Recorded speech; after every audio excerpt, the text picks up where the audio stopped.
thing so I can play a recording. I'm going to make YouTube videos. Okay, so I'm going to keep reading. So this King David's son is in love with his own sister. Probably from another mother, because he had lots of wives. Yeah. But he's in love when he wants to have sex with her. And she says no, right? Yeah. Okay, so she says, now, therefore, please speak to the king, for he will not withhold me from you. So to get out of it, the girl says, well, go talk to the king, and the king is going to let him have you, for a wife. Then it's okay if we have sex. However, he would not listen to her. Since he was stronger than he raped her, and he lay with her, violated her, lay with her. Then Amnon hated her with a very great hatred. For the hatred which he hated her was greater than the love for which he loved her. And Amnon said to her, get up, go away. But she said to him, no, because this wrong is in sending me away is greater than the other you have done to me. Yes, he would not listen to her. Yet he would not listen to her. Then he called his young man who attended him and said, now throw this woman out of my presence, and lock the door behind her. Boy, what a meanie, eh? Now she had on a long-sleeved garment, for in this manner the virgin daughters of the king dressed themselves in robes. Then his attendant took her out, and locked the door behind her. And Tamar put ashes on her head, and tore her long-sleeved garment which was on her, and she put her hand on her head, and went away, crying aloud as she went. Then Absalom her brother said to her, has Amnon your brother been with you? But now keep silent, my sister. He is your brother. Do not take this matter to heart. So Tamar remained and was desolate in her brother Absalom's house. Now when King David heard all these matters, he was very angry. But Absalom did not speak to Amnon either, good or bad, for Absalom hated Ammon because he had violated his sister Tamar. Now it came about after 2 full years that Absalom had sheep shearers in Baalhazor, which is near Ephraim, and Absalom invited all the king's sons. And Absalom came to the king and said, behold now, your servant has sheep shearers. Please let the king and his servants go with your servant. But the king said to Absalom, no, my son, we should not all go, lest we be burdening to you. Although he urged him, he would not go, but blessed him. Then Absalom said, if not, please let my brother Amnon go with us. And the king said to him, why should he go with you? But when Absalom urged him, he let Amnon and all the king's sons go with him. And Absalom commanded his servants, saying, see now, when Amnon's heart is merry with wine, and when I say to you, strike Amnon, then put him to death, do not fear. Have not I myself commanded you? Be courageous and be valiant. So that's Absalom, King David's son, is going to tell him to kill that guy who raped his sister. And the servants of Absalom did to Amnon just as Absalom had commanded. Then all the king's sons arose, and each mounted his mule and fled. Now it was while they were on the way that the report to David came, saying, Absalom has struck down all the king's sons,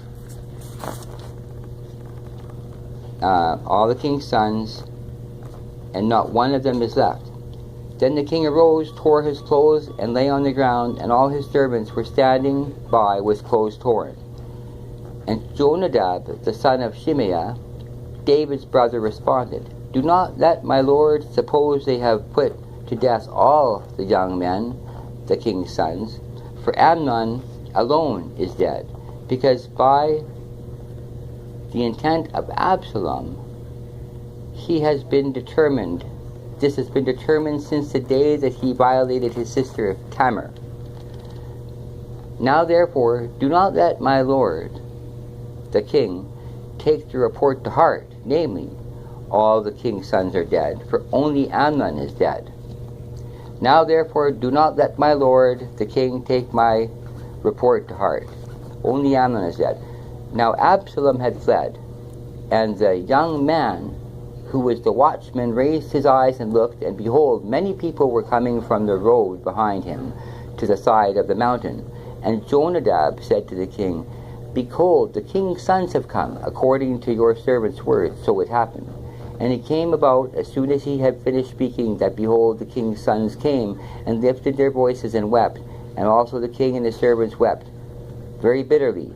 Now Absalom fled and went to Tamai, the son of Arminahud, the king of Gushan, and David mourned for his son every day.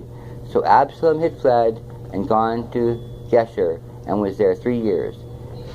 And the heart of King David longed to go out to Absalom, for he was comforted concerning Amnon, since he was dead. Next chapter.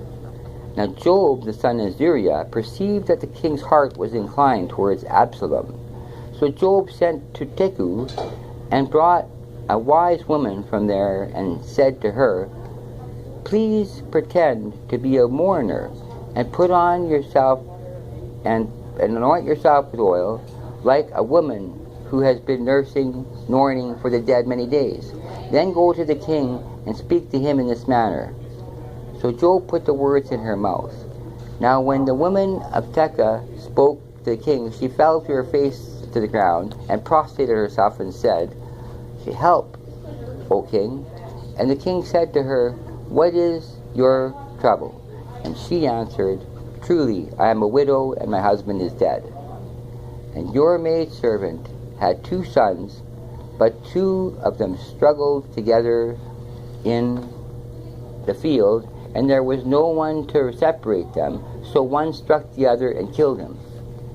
Now, behold, the whole family has risen against you, your maidservant, and they say, Hand over the one who struck his brother, that we may put him to death, for the life of his brother whom he killed, and destroy that which is left, so as to leave my husband neither name nor remnant on the face of the earth.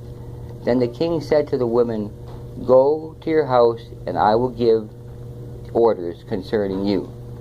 And the woman of Tekoa said to the king, O my lord the king, the iniquity is on me and my father's house, but the king and his throne are guiltless. So the king said, Whoever speaks to you, bring him to me, and he will not touch you anymore. So the king said, No. Then she said, Please let the king remember the Lord your God, so that the avenger of blood may not continue to destroy, lest they destroy my son. And he said, As the Lord lives, not one hair of your son shall fall to the ground. Then the woman said, Please let your maidservant speak a word to my lord the king. And he said, Speak. And the woman said, Why then have you planned such a thing against the people of God? For in speaking this word, the king, it is the one who is guilty, in that the king does not bring back his banished one. For we shall surely die, and are the water spilled on the ground, which cannot be gathered up again. There's very small words from it. I can hardly see the pages. It's a good story otherwise. I can hardly see the pages here. Okay, now, the reason I have come to speak this word to my lord is because the people have made me afraid. So your maidservant said, Let me now speak to the king. Perhaps the king will perform the request of his maidservant. For the king will hear and deliver his maidservant from the hand of the man who would destroy both me and my son, sent from the inheritance of God. Then your maidservant said, Please, let the word of my lord the king be comforting, for as the angel of God, so is my lord the king to discern good and evil. And may the Lord your God be with you. Then the king answered and said to the woman, Please do not hide anything from me that I am about to ask you. And the woman said, Let my lord the king please speak. So the king said, Is the hand of Job with you all day, in all this? And the woman answered, and the king, No one can turn to the right or to the left from anything that my lord the king has spoken. Indeed, it was your servant Job who commanded me, and it was he who put all these words in the mouth of your maidservant, in order to change the appearance of the thing your servant Job has done with this thing. But my Lord is wise, like the wisdom of the angel of God, to know all that is in the earth. Then the king said to Job, Behold, I will surely do this thing before. Therefore bring back the young man Absalom. And Job fell on his face to the ground, prostrated himself, and blessed the king, and said, Today your servant knows that I have found favor in your sight, O my lord the king, in that the king has performed the request of thy servant. So Job arose and went to Geshur, and brought Absalom to Jerusalem. However, the king said, Let him turn to his own house, and let him not see my face. So Absalom turned to his own house, and did not see the king's face. Now in all Israel was no one as handsome as Absalom, so highly praised. From he there was no defect in him. And when he cut the hair of his head, and it was at the end of every year that he cut it, for it was heavy on him, so he cut it, he weighed the hair on his head at 200 shekels by the king's weight. And to Absalom there were born 3 sons, one daughter whose name was Tamar. She was a woman of beautiful appearance. Now Absalom lived 2 full years in Jerusalem, and did not see the king's face. Then Absalom sent for Job to send him. So she sent again a second time, but no help would come. But he would not come. Therefore he said to his servants, See, Job's field is next to mine, and he has barley there. Go and set it on fire. So Absalom's servants set the field on fire. Then Job arose, came to Absalom in the house, and said to him, Why have your servants set my field on fire? And Absalom answered Job, Behold, I sent for you, saying, Come here, that I may send you to the king. Why, from me is he still at my house?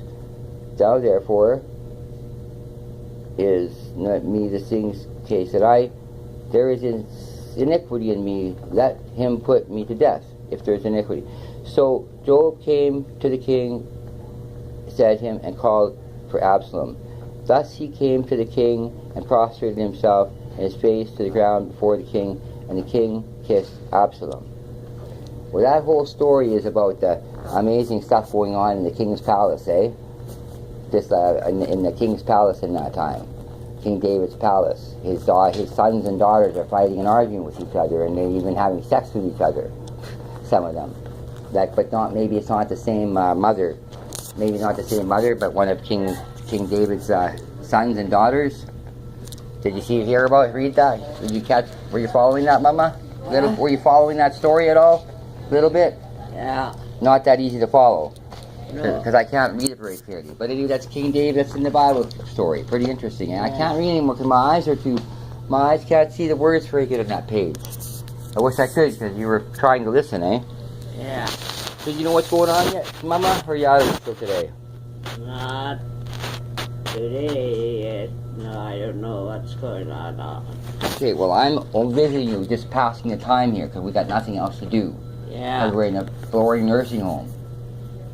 Yeah. Okay, and it's Saturday, July 5th, 14th. They're having a fundraiser for Jay, because he has Alzheimer's disease. Jay. Yeah, Jay and Benita.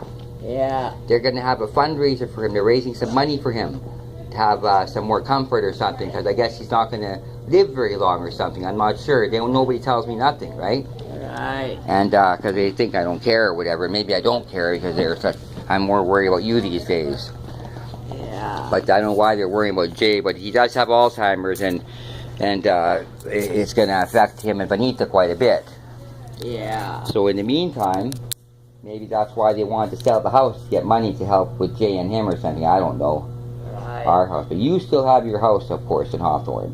Right. And you can still live there. Yeah. If me and Benita get together and Yeah. come and tell them you want to come home. Yeah. That's what I'm trying to work on. And they said I'm not supposed to talk about that. But back in January, when you were out of it, there was no point to talk to you about that because you were so out of it. Right. Now your memory came back and you don't seem totally with it now. But last week you were very, very awake and alert. And you know what was happening. Yeah. Then you had a bit of a seizure. Yeah. And when you had the seizure, like now you're a little bit out of it. But I think you're going to bounce back still. Okay. If you want to, it's up to you. You want to just relax and check out? Yeah. You want to relax and check out? Yeah. Do you know what that means? Relax and check out. Yeah, if you want to check out, Yeah. that means check out. That means go to heaven. I don't think you're ready to go to relax and check out and go to heaven yet. Yeah. Well, Or you're getting depressed enough to get, or you're getting not depressed. I'm not too depressed. Not that depressed, eh? No. No, good. No. I thought that would kick a little bit of life in you when the Yeah. facts come out. So that's what I want to show people, that when the seriousness gets there, you are ready to say, fuck, don't you fucking try to talk about that kind of bullshit with me, right? Right. Because that's what everybody, just to let you know, that is what I'm going to be showing people. That because everybody thinks that you're ready just to check out. Right. And that's bullshit. But and absolutely, I want to make sure that Yeah. we got one more week when we can hang in there and sing some fucking songs and be happy and praise the Lord or whatever it is. I know this whole praise the Lord stuff is new for me and you, and reading the Bible is new for me and you. But we've been reading some pretty interesting stories the last couple weeks. Yeah. I talk a lot. But if I be too quiet these days, you're forgetting I'm here. That's why I talk so much. Well, I don't know. That's funny. And I'm making a video recording. I'm making a video recording of all of our visits now. Yeah. Full time that we're visiting. When I'm reading the Bible and everything, I'm video recording us. In case you say something interesting or tell a funny joke. Oh.